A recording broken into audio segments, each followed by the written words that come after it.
It's your host again, Taz from the Den of Out podcast. I believe this is one-on-one episode 4, aka the segments. And today I have somebody that I wouldn't say caught me off guard. I wouldn't say that, but we clicked from the first time we met each other via a group. Would you like to introduce yourself? Well, that was a nice introduction. Half introduction. Yeah. But yes, it's true. My name is Serena. Do I have to give my government name? No. Serena's fine. Okay, thank you. Alright, so everybody that listens to my one-on-ones, they know what it's about. I interview people that I know, I trust, and they have a good story to tell. So it only seemed right and perfect for you to be one of my guests for this one-on-one thing, right? So I'm just gonna drive straight into it. How was life, or when did you find out when you have sickle cell? Like, when did you find out? Well, I didn't know till later, as a child, but my parents found out when they had me. Okay. So at birth, they tested me because an indication is when a child is born with jaundice, they check for sickle cell. This was in New York. Okay. It's in New York. Yeah. I forgot you're American. Oh. Okay. So moving forward, how was life with sickle cell? Is like, do you play team sports? What was your do's and don'ts having sickle cell compared to other kids that have no sickle cell? Well, I guess there was a do and don't kind of list, especially from your doctors, but you would be able to know what your body is capable of doing from what it's not. And so I learned from early on not to limit myself. I learned from early on to just be a kid, play as a kid, everything. It's when I got older, in grade school, middle school, that's when I noticed, track wasn't the best thing for me, like long distance running. Anything strenuous. Okay. Anything with running. Like, you have gym, you have to do your laps. I couldn't do my laps, to the point where they had to question what was going on with me. And that's when my parents stepped in and advocated for me and said, this is what she has, and she won't be able to do everything that all the other kids can do. Okay, for the viewers that don't know what sickle cell is, can you give a brief description of what it does? Well, sickle cell, it's a blood disorder where the hemoglobin that carries the oxygen throughout your body releases the hemoglobin releases oxygen earlier than it's supposed to. Okay. And then that creates the rest of the blood turns into a sickle shape. So that's why they call it sickle cell disease. And that is when both your genes have the S gene. Okay.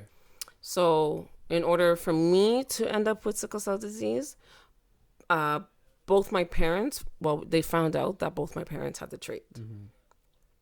So once they have the trait, now a child born with sickle cell disease happens once. It's a possibility to happen once out of every 4 pregnancies. Oh, so it's pretty much common. Yes, it's a gamble. Wow. It's a gamble because, one in 4 pregnancies, the child can come out normal. 2 out of 4 pregnancies, the child comes out with the trait. And then 1 out of 4 pregnancies, the child can come out with the disease itself.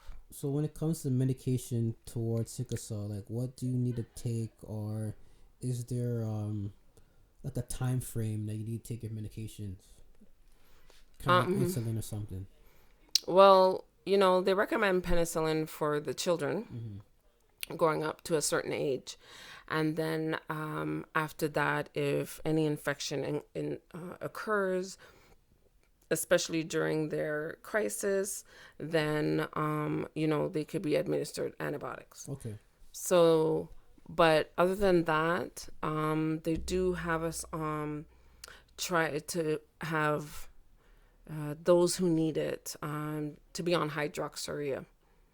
And that helps reduce the amount of crisis that we might have, and reduce the so-called sickling of the blood within the organs. Okay. So it was all about you're talking about the air, right? So wouldn't cold environment be pretty bad for your body? Well, as long as you're getting the oxygen that you need, I think. Yes, there could be poor quality air somewhere, thin air. Sometimes it's not recommended that we fly because the air is too thin, so we're not getting enough oxygen. I didn't even know about that till I was an adult. I've been flying everywhere, back and forth. Back and forth to Jamaica, back and forth to the States, everywhere in the States, and then it's not until I joined an organization here in Ontario that advocates for patients with sickle cell disease. It's not until I joined that, and that was about 11 years ago, is when I found out about, the caution about flying. Right? And after that, just figuring out certain things, let me go back. One thing, the main part about sickle cell disease is the fact that excruciating pain comes along with it. I just would ask you, pain, because this was your blood and this was your oxygen, so of course your joints will be painful at times. Yeah, if the cells are sickled, they're sticky and rigid, and so then they all clump together in very tiny areas. So where the blood is passing through the joints, the veins are passing through the joints. So that is when most of the time our pain starts in our joints. That's what sets off a crisis. And then some people, it spreads, it moves down, or it moves up, or it moves across the chest, or people just have it one specific place, and they always have it at that place all the time. But everybody's different. Everyone's different. And that's basically when they clump together in those areas, that's cutting off the circulation, basically, and then that's producing the pain. So pretty much the way that I'm taking it in is that you're in pain almost 24/7. A lot of people are. I think with me, I'm in pain almost 24/7 because of the fact that I'm older than what they expected. Okay. So growing up, they expected me to live up to maybe my 20s. And that's what they would tell us back then. But, I'm way past that. And so now they have to deal with us getting older and possibly ailing as well. Do you believe that you surpassed their expectancy because your diet, or you think that the disease is not as bad as it was back in the day?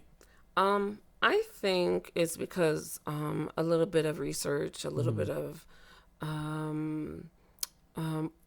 better technology was available in helping them help us manage the disease. Yeah. So, back then I was going to sick kids all the time. I was always at sick kids from, I think, age 4 to 18. I was at sick kids all the time. So they, you get familiar with everybody. You get, you'll, I guess, because we're kids and it's a sick kids hospital, people are going to donate money to research, donate money for a wing just for the kids dealing with sickle cell and stuff like that. So that's what happened. And I mean, that's what I think has happened, because I remember going to sick kids in a little tiny clinic, and then later on, we're in a bigger clinic, and as we get bigger, we're in another clinic. Like, so I'm thinking, there must be some donations going on, some campaigning, something going on for sickle cell. I mean, as a kid, you're not really paying attention to all that stuff. Yeah. You're just paying attention to how many times you're being admitted. Mm-hmm. Oh, not again. Me, I would always cry. I would always cry, not wanting to stay, because I knew they were going to tell me that you have to stay over. Overnight. Yeah. And that was like terrifying. But I knew I had to because of the amount of pain I was in. So I'm not too sure. Like you asked, when did I know? And not too sure when I realized that I am sick and that I have to watch what I do. Okay. Damn, like hearing like stuff like this is pretty, I won't say terrifying, but it's shocking, because your blood and oxygen is your main component of your body being functional. And for you to have little sickles going through your body and can even cause like blood clots and stuff. Yes. So it can cause stroke. Yeah. So you have that coursing through your body every day, and your joints are pretty much hurting every day. Like, I know a lot of people, they'll probably give up and they'll say, you know what, I just want to sit down my whole day and don't do anything. But as for you, you want to push for the people, say, hey, look, I have it. They told me I'll live until 20.